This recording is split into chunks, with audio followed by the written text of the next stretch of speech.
लगातार घर की डोरबेल बजती जा रही थी। तभी अंदर से आवाज़ आई, आ रहे हैं, जरा तो सब्र करो। कावेरी ने कहा। मानसी, सलोनी, कहाँ हो सब? बाहर से तेज आवाज़ में अनिल आवाज़ लगा रहा था। अपने चाचा जी की तेज आवाज़ सुनकर सलोनी, मानसी डर के मारे सहम कर अंदर कमरे में जा घुसी। सलोनी मानसी की माँ कावेरी ने साड़ी के पल्लू के साथ पोंछते हुए दरवाज़ा खोला। साड़ी के पल्लू से सिर ढकते हुए कावेरी बोली, भाई साहब, कैसे आना हुआ? तुम लोग बिरादरी में हमारे ख़ानदान की थू-थू कराने पर क्यों तुले हुए हो? अनिल गुस्से से बोला। ऐसा क्या कर दिया मैंने या मेरी बेटियों ने? कावेरी ने आत्मविश्वास के साथ कहा। मुझसे पूछ रही हो क्या मैंने और मेरी बेटी ने? कल मैंने सलोनी को अपनी 2 व्हीलर में जोमेटो की ड्रेस पहने खाने की डिलीवरी करते हुए देखा। इतना ही नहीं, कल हमारे बेटे शिवांश ने भी तुम्हारी छोटी बेटी को पेट्रोल पंप में पेट्रोल डीजल की फिलिंग करते हुए देखा। अब यही दिन देखने को बाकी रह गया था क्या? हमारे ख़ानदान की बेटियां अब ये सब काम करेंगी। तुम तो टिफ़िन सर्विस का काम करके पहले ही हमारी नाक कटवा चुकी हो। इससे भी दिल नहीं भरा जो अपनी दोनों बेटियों को ऐसे कामों में लगा दिया। आज के आज दोनों बेटियों का काम छुड़वाइए, नहीं तो मुझसे बुरा कोई नहीं होगा। मनीष ने बिस्तर क्या पकड़ा, तुम माँ बेटियों अपनी मन मर्जी चलाने लगी। पूरे रिश्तेदारियों में हमारा जग हंसाई हो रही है। अनिल जी ज़ोर ज़ोर से चिल्लाते हुए बोले। कावेरी के पति मनीष का अस्पताल में इलाज चल रहा था। साल भर पहले मनीष की दोनों किडनी फेल होने का पता चला तो पूरा परिवार सदमे में आ गया। हंसता खेलता खुशहाल परिवार था कावेरी का। इतना समझदार, प्यार करने वाला पति, 2 प्यारी बेटियां सलोनी और मानसी। बड़ी बेटी सलोनी अर्थशास्त्र में ग्रेजुएशन के बाद यूपीएससी की पढ़ाई कर रही थी। उसने ऑनलाइन कोचिंग भी ले रखी थी। छोटी बेटी मानसी सीए की एंट्रेंस एग्ज़ाम पास करके आगे की ऑनलाइन कोचिंग के माध्यम से पढ़ाई कर रही थी। हर माता पिता की तरह कावेरी और मनीष का सपना था कि उनकी दोनों बेटियां पढ़ लिख कर काबिल बने, आत्मनिर्भर बने। इसके लिए पति पत्नी हर संभव प्रयास करते। मनीष पेशे से फोटोग्राफर था। उसका किराए का एक फ़ोटो स्टूडियो था। पहले तो काम अच्छा चलता था, लेकिन एक से बढ़कर एक मोबाइल के आने से उसके डिजिटल बिजनेस में थोड़ा असर ज़रूर हुआ। फिर भी सब ठीक चल रहा था। आज भी लोग शादी ब्याह जैसे मांगलिक कार्यक्रम में फ़ोटोग्राफर को बुलाना पसंद करते हैं। बैठकर परिवार के साथ पुरानी फ़ोटो एल्बम देखना सुखद अनुभूति देता है। पहले मनीष अपने परिवार के साथ अपने पुश्तैनी घर में रहता था। उसके पिता का किराना स्टोर था जो अब उसका भाई अनिल चलाता था, जहां रोज़ की ज़रूरत का सामान भी रखा जाता था। अनिल दुकान में थोड़े मुनाफे के लिए खाद्य सामग्री में मिलावट किया करता था। दाल, अनाज, मसाले, तेल सब में मिलावट करता था। उसकी दुकान में बस्ती के निम्न वर्ग के लोग खुले सामान लेने भी आते थे।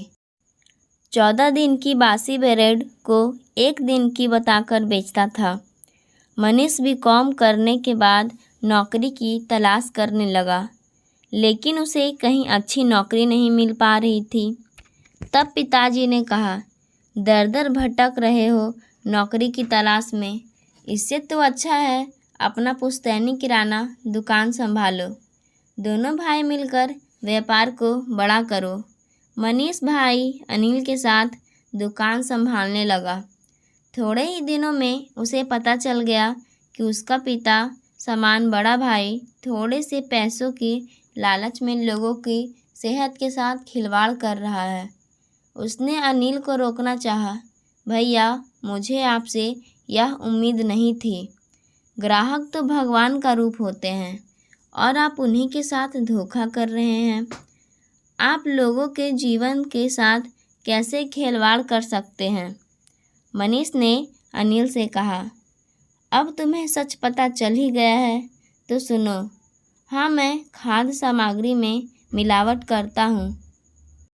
अब बच्चों के भविष्य के लिए पैसे तो जोड़ने ही पड़ेंगे। क्या यह सब ईमानदारी से संभव है? अनिल बोला। पर भैया, आपकी 10,000 की घड़ी भी वही समय बताती है जो मेरी 1,000 की। बच्चों को संस्कारी और आत्मनिर्भर बनाने के लिए ज़्यादा पैसे जोड़ने की ज़रूरत नहीं होती। भैया, जिसके पास सब कुछ था, क्या वह अपने साथ सब कुछ ऊपर लेकर गए? मनीष ने अनिल को समझाने की कोशिश की। ज़्यादा राजा हरिश्चंद्र की बनने की कोशिश ना कर। यहाँ रहना है तो चुपचाप काम कर, वरना अपना दूसरा बंदोबस्त कर ले। अनिल बोला। तो मनीष ने साइड हो जाना ही उचित समझा। मनीष को फोटोग्राफी का शौक़ था। उसने दोस्तों की मदद से फोटोग्राफी का बिजनेस शुरू कर दिया। कुछ ही समय में उसकी शादी कावेरी से हो गई। वे दोनों 2 बेटियों के माता पिता भी बन गए। समय के साथ मनीष के माता पिता का देहांत हो गया। घर में कावेरी की हैसियत एक काम वाली से ज़्यादा कुछ नहीं थी। पक्ष में बोलने वाला भी कोई नहीं था। शुरू में मनीष संकोच वश अपने भाई भाभी से उनके खिलाफ कुछ नहीं कहता, लेकिन जब बात उसकी दोनों बेटियों के साथ भेदभाव किए जाने की आ गई तो एक पिता चुप ना रह सका। घर में कलेश बढ़ने लगे। तब मनीष ने भाई से अलग अपनी गृहस्थी की नई शुरुआत कर ली। मनीष का परिवार किराए के छोटे से घर में रहने लगा। दोनों बेटियों की पढ़ाई में पैसों की ज़रूरत देखते हुए कावेरी ने भी घर से टिफ़िन सर्विस का काम शुरू कर दिया। तभी इसी बात पर अनिल ने खूब तमाशा किया।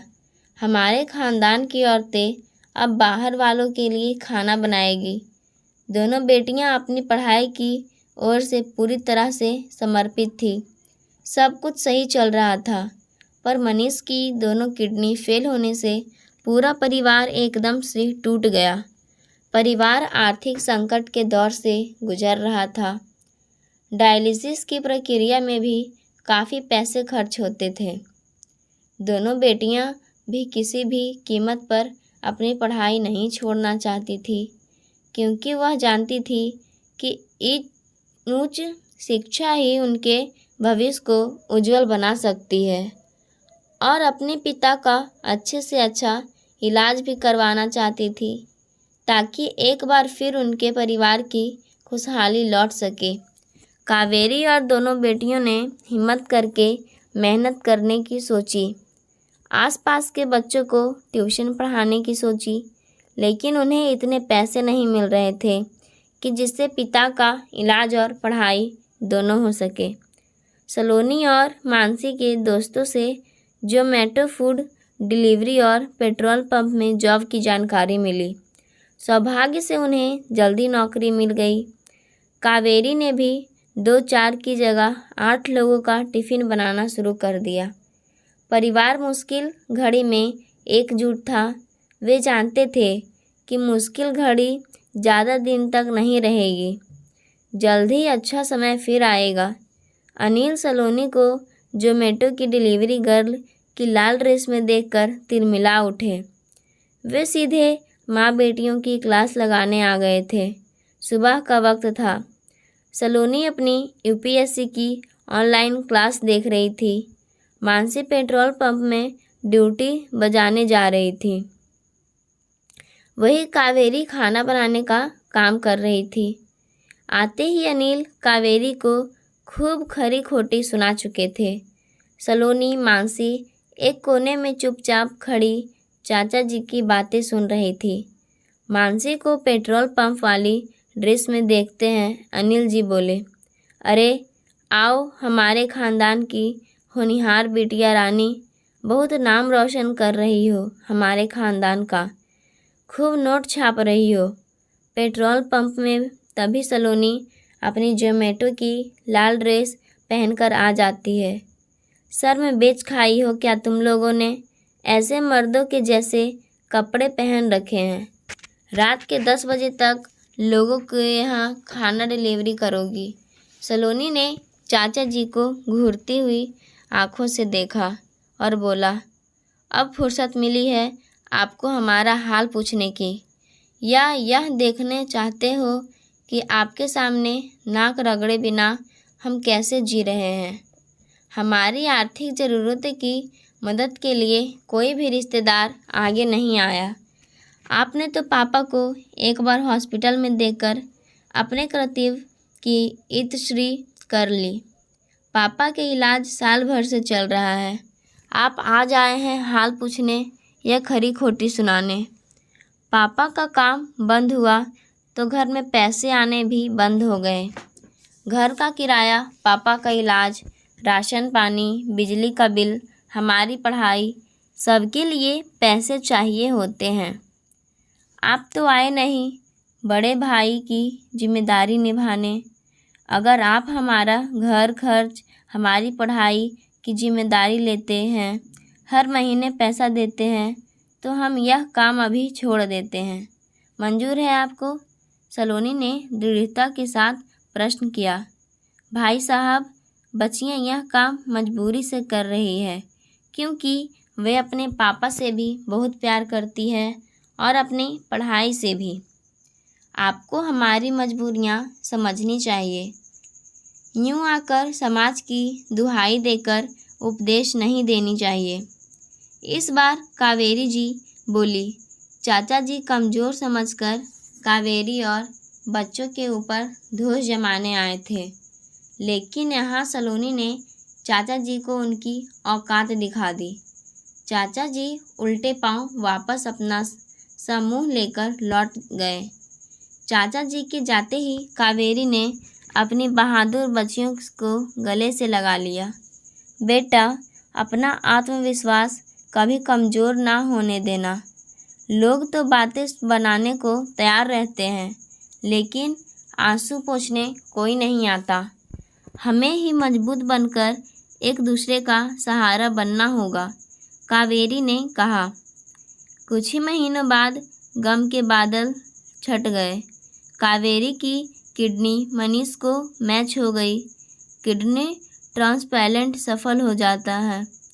मनीष स्वस्थ होकर घर आ जाता है। उसे अपनी पत्नी और बेटियों के ऊपर बहुत गर्व होता है कि ऐसी नाजुक परिस्थिति में भी इस फरेबी दुनिया में मजबूती के साथ खड़ी रही। धीरे धीरे मनुष्य ने फिर से अपना फोटोग्राफी का काम शुरू किया। साथ साथ टिफ़िन सर्विस के काम में अपनी पत्नी की मदद भी करने लगा। दोस्तों, लोग सिर्फ बातें करते हैं, मदद के नाम पर सब पीछे हो जाते हैं। जिम्मेदारी कोई नहीं उठाना चाहता, इसलिए आत्मविश्वास के साथ मजबूती से अपने फैसले पर अडिग रहिए, क्योंकि अपने जीवन की नैया आपको ही पार करना है। आपको ये कहानी कैसी लगी, हमें कमेंट के माध्यम से बता सकते हैं। और चैनल पर पहली बार विजिट किए हैं और इसी तरह की पारिवारिक कहानी सुनना चाहते हैं, तो हमारे चैनल को सब्सक्राइब ज़रूर करें। धन्यवाद।